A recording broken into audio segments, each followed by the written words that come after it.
Cardano is massively overextended. Hey guys, what's going on? Jeb here, and in today's video, we are going to be doing some technical analysis on Cardano because I want to show you exactly where I believe that it is going. For any of you who have been in the cryptocurrency space for the last year, you may know that Cardano has rallied well over 1,000% in the last 12 months and has nearly hit $1. In this video, we're going to be breaking down the technical analysis on Cardano, going from blank chart to banking in the trades and investment space, and by the end of this video, you're going to have a much better understanding of where Cardano is and where Cardano is going. So without much further ado, let's go ahead and dive right on into it.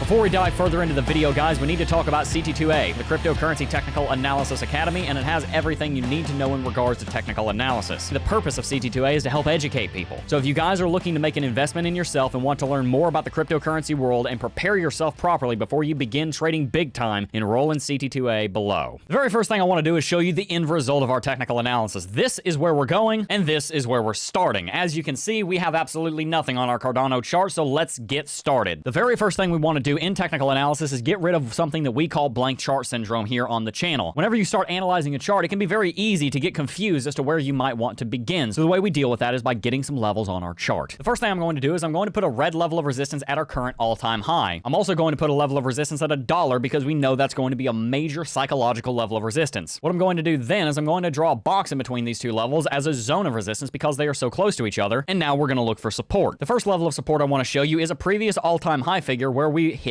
40 cents. The reason this level is important is because Cardano rallied very quickly to it, pulled back and rejected. Then once we broke through it, we tested it as support. The next thing I want to show you are trend lines. So let's go down to the 4-hourly chart because as I've said in many videos, it's easier to find exactly where the trend line should go if we have more resolution. So from the daily chart to the 4-hourly chart, I see with my experience in charting that there is a very obvious uptrend to notice, and it would be right here. Notice this uptrend connects this low, this low, this low, and this low, and it very well may end up being support if Cardano decides to pull back. From here, I also want to draw a trend line in between these two highs because I think it might become valid and useful, and something you want to do when you're looking at trend analysis is you want to back extrapolate it and see if it was relevant in the past. If you'll notice, back here in September, this trend line was a level of support and also a level of resistance, so it is even more powerful than we may have first realized. Okay, so now we have gotten rid of that blank chart syndrome. We have something on our chart. We have basic levels of support and resistance laid. We have our foundation for our technical portion of our technical analysis built. Now, the next thing to do is to look for any relevant candlestick formations. Notice how when Cardano hit all-time high here on February the 11th, it rejected, and we've been in a general downtrend for the last 5 days. This is an exponential downtrend. Notice today we saw a major dump all the way down to 68 cents before bouncing to where we are right now at 88. This is called a hammer formation. The reason being that we have a very large head right here and a very long handle right here. This is indicative that the bulls are strong because the bears pushed us all the way down and the bulls were able to recover us even higher than where we started. This is actually a good sign that the bulls are still powerful. The next thing I want to look at is the RSI, because if you look at the RSI on Cardano, you're going to see something striking, and that is that a couple of days ago, RSI on Cardano rallied to an all-time high of 90.5.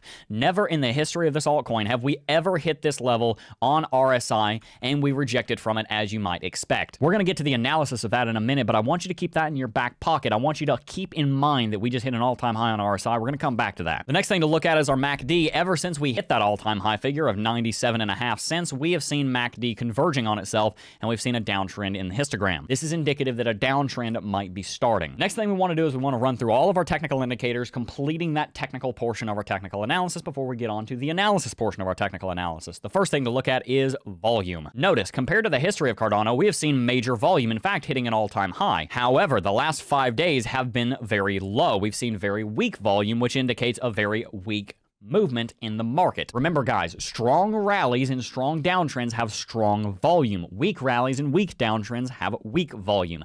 The less volume, the more indecisive the market. Okay, cool. We're going to keep that in our back pocket, but let's continue and look at the TD sequential.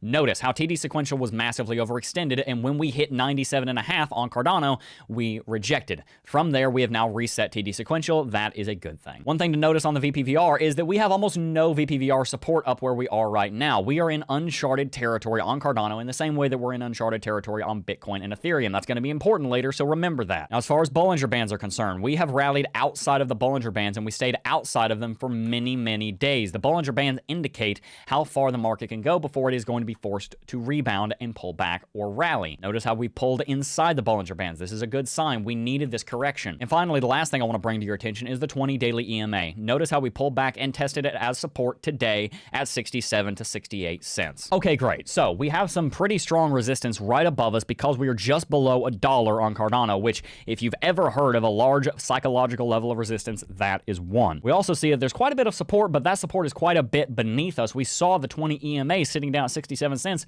but that's nearly 20% below where we sit right now. We also see several uptrending levels of support and a flat level of support at 40 cents, giving us support should Cardano need to pull back. But I want to bring to your attention again, those levels of support are pretty far below us. To get back to them, we would need to see a 30 to 40% retracement. We also see that RSI just hit an all-time high figure. Never in the history of this project have we ever seen RSI hit 90.5, and MACD has been converging on itself for the last 4 days, indicating that a downtrend might be starting. Now, before I go on to the rest of the indicators, I want to bring up that RSI again. Remember, I said I was going to mention it. The reason that RSI is so important, and the reason that I think Cardano is rallying so much, is because, guys, side note, the fundamentals on Cardano are incredibly strong. Tell me if you'd like to see a video on the fundamentals of Cardano, but Cardano is a decentralized application project in the exact same way, in a similar way, that Ethereum is a decentralized application project. Ethereum and Cardano and Polkadot are all platforms upon which decentralized finance and other decentralized application protocols are built. This is a very good thing, in short. If you don't know what any of those words mean, here's what you need to know.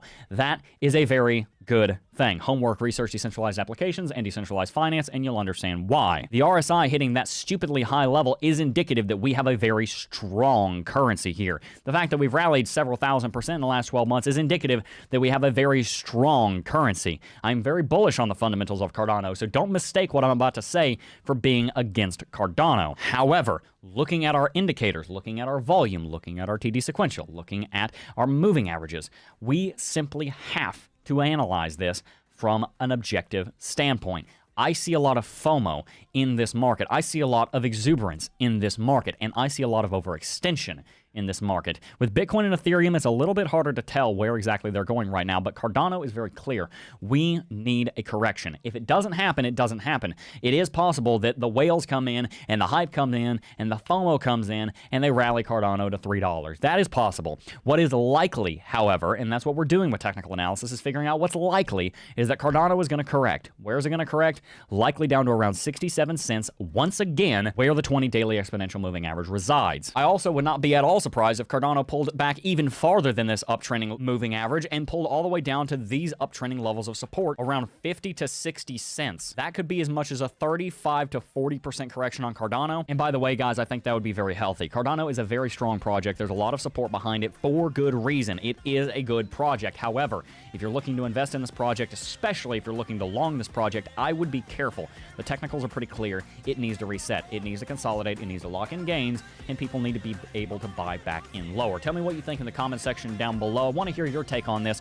Where do you think Cardano is going, and what do you think of the Cardano project? If you enjoyed today's video, hit the like button, subscribe to the channel. It's completely free, and if you're interested in being an affiliate for the Cryptocurrency Technical Analysis Academy, we have an affiliate program. Follow us on our Instagram and our Twitter at CryptoJeb, and you will find our application for that affiliate program in the bio of both of those social media platforms. Anyway, guys, that is going to wrap it out for today's video. Before I go, though, I do just first want to thank each and every single last one of you for watching, as always, and I will see you guys in the next video. Peace.